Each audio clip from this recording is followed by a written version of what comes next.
రవికిరణ్ గారు. వాసుదేవన్ గారు, ముందుగా మీకు ప్యానలిస్టులకి 99 టీవీ వీక్షకులందరికీ శుభోదయం అండి. నిన్న శాసనసభ్యులు శాసన మండలి సభ్యుల యొక్క సాంస్కృతిక కార్యక్రమం చూసాం. చాలా బాగా చేశారు. అందరికీ అభినందనలు, శుభాకాంక్షలు. మరీ ముఖ్యంగా ఎచ్చెర్ల ఎమ్మెల్యే ఎన్ఈఆర్ గారు, అలాగే అనకాపల్లి ఎమ్మెల్యే సుందరం విజయ్ కుమార్ గారు, మన తోటి ప్యానలిస్ట్ డిబేట్లు కూడా వస్తుంటారు. ఆయన మనకి మంచి సుపరిచితులు. వారిద్దరూ కలిసి చేసినటువంటి అసందర్భ పాటల యొక్క స్కిట్ చాలా హిలేరియస్ గా ఉంది. పవన్ కళ్యాణ్ గారు అయితే పడి మరి నవ్వారు. ఆయన ఇందాక స్పీచ్ లో కూడా అన్నారు, నేను ఎన్నో కారులో వెళ్తా కూడా చాలా కాలం ఇది గుర్తు చేసుకుని నవ్వుకుంటా ఉంటాను, అంత బాగా చేశారని చెప్పి. చాలా బాగా చేశారు. అందరికీ అభినందన, శుభాకాంక్షలు అండి.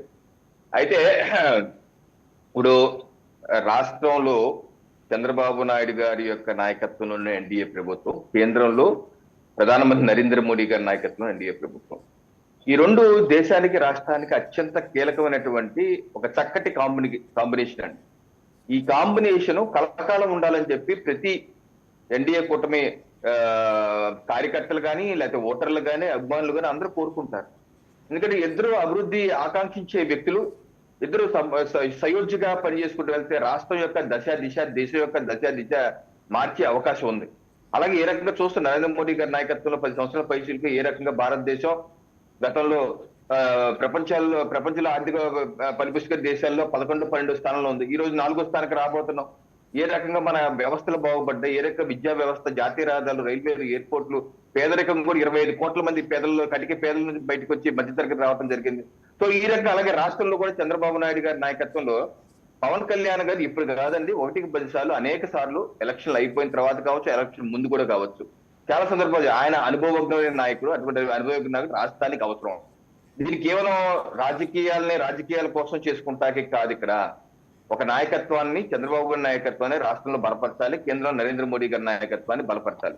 ఏ రకంగా 2014 ఎన్నికలకు ముందు పవన్ కళ్యాణ్ గారు అదే మాట, కేంద్రంలో నరేంద్ర మోడీ గారు రావాలి, నేను పోటీ చేయను, నేను బలపరుస్తానని చెప్పి నిలబడ్డారు. ఆ రకమైనటువంటి ఒక దార్శనిక ఆలోచన కలిగిన వ్యక్తి పవన్ కళ్యాణ్ గారు. అంతేగాని కేవలం నా పార్టీ ఒకటే బాగుపడాలి, నేను ముఖ్యమంత్రి అయిపోవాలి అన్న ఆలోచన ఆయనకి లేదు. ఆయన యొక్క నరేంద్ర మోడీ గారు, చంద్రబాబు నాయుడు గారి నాయకత్వంలో పని చేస్తానని 1-10 సార్లు చెప్తున్నారు. అది మనం అభినందించాలి, అలాగే ప్రశంసించాలి కూడా. ఎందుకంటే ఒకటి రాష్ట్రాన్ని యొక్క ఆర్థిక పరిస్థితి గాడిలో పెట్టారు. రాష్ట్రంలో మనకున్నటువంటి లక్ష్యం, కేంద్ర ప్రభుత్వం నరేంద్ర మోడీ గారు ఏమంటారు, వికసిత భారత్ సంకల్పయాత్ర 2047 కల్లా భారతదేశాన్ని ఒక సుసంపన్నమైన దేశంగా చేయాలంటున్నారు. అలాగే అదే కోవలో స్వర్ణాంధ్ర 2047 చంద్రబాబు నాయుడు అప్పుడు మా ఎన్డీఏ కూటమి భాగపక్షం కాదు అయినప్పటికీ చంద్రబాబు నాయుడు సమర్థించారు, ఇది మంచి విజన్ అన్నారు. ఆ తర్వాత మా భాగస్వామి అయ్యారు. ఈ రోజు స్వర్ణాంధ్ర 2047 తయారు చేశారు. ఆ రకంగా మనం ముందుకు వెళ్ళాలంటున్నాం. సో మన యొక్క రాష్ట్ర ఆర్థిక పరిస్థితి, ప్రతి వ్యక్తికి ఉద్యోగాలు కావాలి, పరిశ్రమలు ఏర్పాటు చేయాలి, ఎంఎస్ఎంలు ఏర్పాటు చేయాలి, స్టార్టప్లు పెట్టాలి, ప్రతి రైతుకి ప్రతి పంటకి నీరు అందాలి, కొత్తగా బంజరు భూములన్నీ సాగులోకి రావాలి, నీటిపారుదల ప్రాజెక్ట్ కంప్లీట్ కావాలి. I'm very specific on political intention of Pawan Kalyan గారండి. అంటే ఆయన అలా అంట వెనకాల మొన్నటి పిఠాపురం కాంట్రవర్సీకి తెరదించేసి 2 పార్టీల మధ్య సమన్వయం ఉందనే విషయాన్ని సటిల్గా చెప్పాలని ఆయన భావించారా అని అడుగుతున్నాను. నేను స్టార్టింగ్ లో సమాధానం చెప్పేశాను. ఎందుకంటే పవన్ కళ్యాణ్ గారు ఇప్పుడు చెప్తాం కదా ఆ మొక్క, ఇది 10-15 ఏళ్ళు చంద్రబాబు నాయుడు గారు ముఖ్యమంత్రిగా ఉండాలని చెప్పే మాట ఇప్పుడు చెప్పింది కాదు. ఇంతకుముందు 10 ఏళ్ళు అన్నారు, ఇప్పుడు 15 ఏళ్ళు అన్నారు. కాదు, తేడా ఉందండి. ఇంతకుముందు 10 ఏళ్ళు అన్నారు, ఇప్పుడు 15 ఏళ్ళు అని చెప్పారు. శాసనసభ వేదికగానే గత శాసనసభలోనే చెప్పారు. నవంబర్ లో జరిగిన శాసనసభ సమావేశాల్లో శాసనసభ వేదికగా చెప్పారు, మీరు ఉండాలండి, అలాగా మీ కింద పనిచేయడానికి మేము సిద్ధంగా, మీతో పాటు పనిచేయడానికి మేము సిద్ధంగా ఉన్నాం, అది చేస్తాం సార్, మీరు చెప్పండి సార్ మేము చేస్తాం సార్, ఈ మాట కూడా అన్నారు, మీరు చెప్పండి సార్ మేము చేస్తాం సార్ అన్న. సో ఆ రకమైనటువంటి ఆలోచన విధానం కొత్తగా ఇప్పుడు ఏదో ఇష్యూస్ వచ్చాయి, దీన్ని సర్దుకుంటారు. గతంలో పిఠాపురం మీటింగ్ లో కూడా పవన్ కళ్యాణ్ గారు చెప్పారు.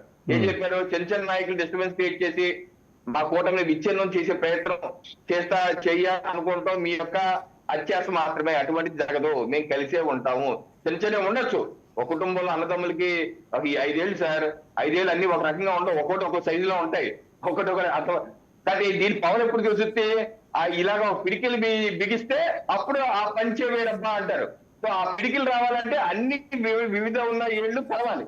ఆ రకంగా పవన్ కళ్యాణ్ గారికి చెప్పింది అదే, వివిధ ఆలోచనలు ఉండొచ్చు, వివిధ దృక్కోణాలు ఉండొచ్చు, కానీ మేమందరం కలిసి ఉన్నప్పుడే కలదు సుఖం.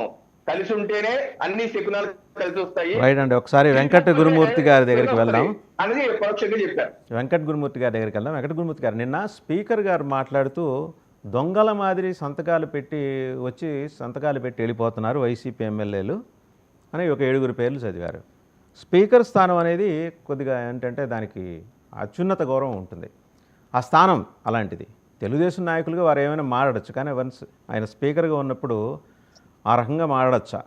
వాళ్ళు ఎలా వచ్చారనే విషయం, వాళ్ళు రాకపోవటాన్ని తప్పుపట్టడానికి స్పీకర్కి రైట్ ఉంది, కానీ అటువంటి వ్యాఖ్య చేయొచ్చా అని మీరు మాట్లాడే ముందు ఒకసారి ఆయన ఏమన్నారు చూసి మీ దగ్గరకు వద్దాం. ఎన్నికైన గౌరవ సభ్యులు సగౌరవంగా సభకు రావాలి.